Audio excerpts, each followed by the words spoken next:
Kabarin Panakanto.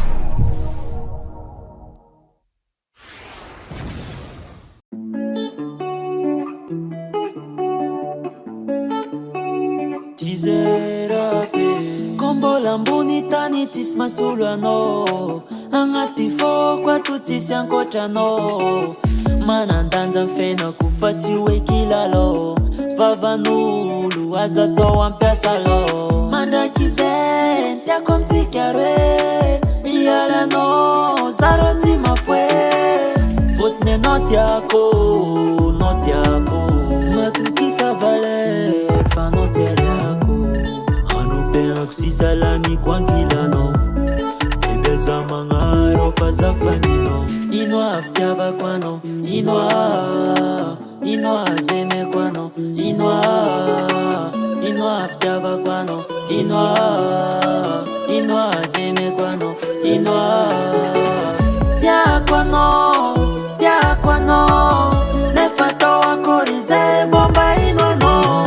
Tiako anao, nefa tao akory zay bomba ino anao. Zafuzava na misy mpandrava, tsika tsy misaraky na de maro mitabataba.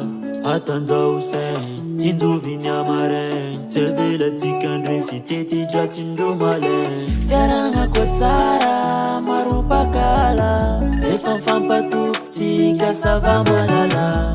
Omeko anao meva ny tegna tsara, ataoko mafana tsara karakara. Fotony anao tiako,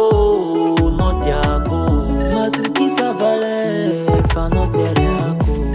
Hanompenako si salamiko ankilanao, bebeza magnaro fa zafaninao. Ino avy tiavako anao, ino azemeko anao, ino avy tiavako anao, ino azemeko anao,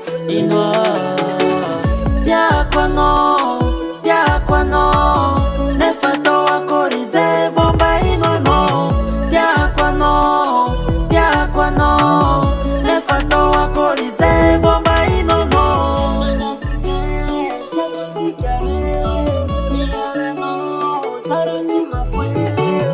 Fotony anao tiako,